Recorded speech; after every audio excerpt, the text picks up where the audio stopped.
Hello दोस्तों, स्वागत है आपका हमारे YouTube चैनल श्रद्धा टीवी पर। आज हम आपको बताएंगे कि रावण के साथ युद्ध के बाद कहां चली गई वानर सेना, क्यों नहीं लड़ी फिर कोई लड़ाई। भगवान राम ने रावण से युद्ध अपनी वानर सेना के साथ किया था। वानर सेना अपने आप में एकदम अलग और खास सेना थी। इस सेना में 1 लाख वानर सैनिक थे। युद्ध में श्री राम जी की जीत के बाद वानर सेना का कोई जिक्र नहीं मिलता। वह कहाँ गई, आइए जानते हैं हम इस बारे में। लेकिन उससे पहले अगर आप हमारे चैनल पर नए हैं तो चैनल को सब्सक्राइब और बेल आइकन कॉल पर सेट कर लें और कमेंट में जय श्री राम जरूर लिखें। तो शुरू करते हैं। भगवान राम और रावण के बीच लंका में जो जबरदस्त युद्ध हुआ, उसमें एक और थी बलशालियों से भरी रावण की सेना, जिसे बहुत ताकतवर माना जाता था। तो दूसरी ओर श्री राम के पास एक ऐसी सेना थी जिसने इससे पहले शायद ही कोई ऐसा युद्ध लड़ा था। युद्ध में वो पारंगत भी नहीं थी। दरअसल राम की यह सेना आनन फानन में ही बनी थी। ये वानर सैनिकों वाली सेना थी। रावण ने पहले तो इस सेना पर बहुत हंसी उड़ाई, फिर राम जी की वानर सेना ने दुश्मन के छक्के छुड़ा दिए। ये युद्ध जीता, लेकिन इस शानदार विजय के बाद वानर सेना का क्या हुआ ये किसी को नहीं मालूम। भगवान राम जब युद्ध करने के लिए लंका पहुँचे और उन्होंने रावण के मजबूत सेना के खिलाफ युद्ध शुरू किया, तो उनकी सेना में केवल वानर थे।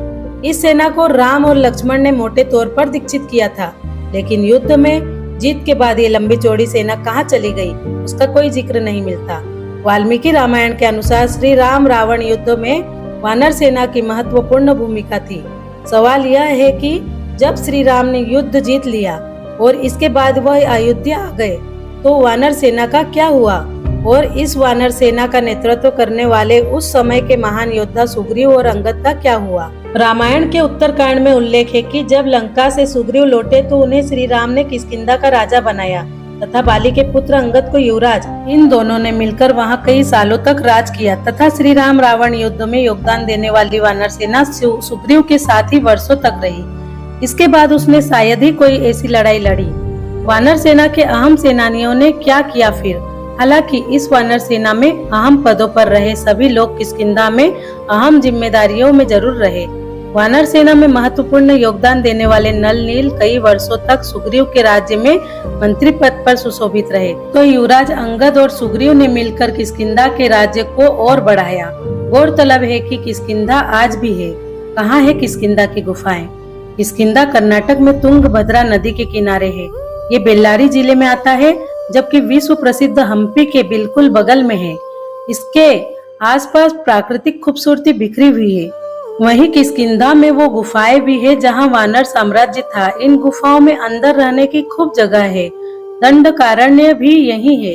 किष्किंधा के ही आसपास काफी बड़े इलाके में घना वन फैला हुआ है, जिसे दंडक वन या दंडकारण्य वन भी कहा जाता है।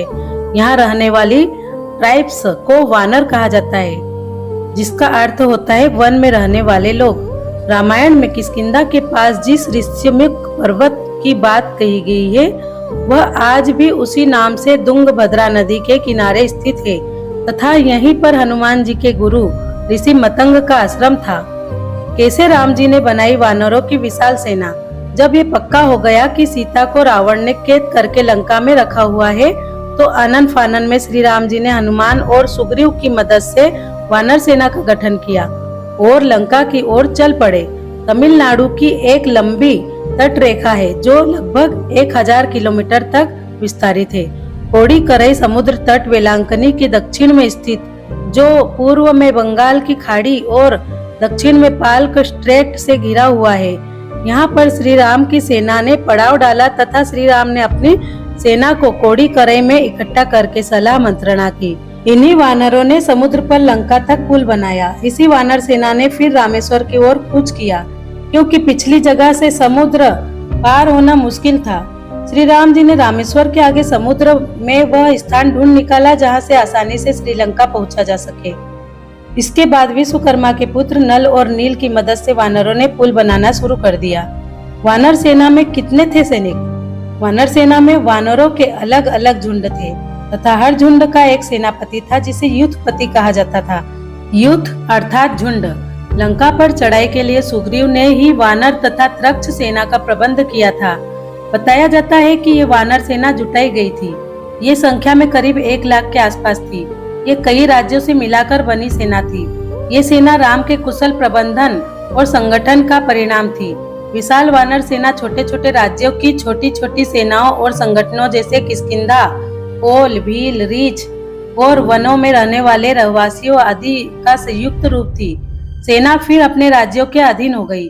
माना जाता है कि लंका विजय के बाद ये विशाल वानर सेना फिर अपने अपने राज्यों के अधीन हो गई, क्योंकि अयोध्या की राजसभा में श्री राम जी ने राज्य अभिषेक के बाद लंका और किष्किंधा आदि राज्यों को अयोध्या के अधीन करने के प्रस्ताव को ठुकरा दिया था तथा ये वानर सेना राम के राज्याभिषेक में अयोध्या भी आई और फिर वापस लौट गई। जानकारी अच्छी लगी हो तो ज्यादा से ज्यादा शेयर करें। धन्यवाद।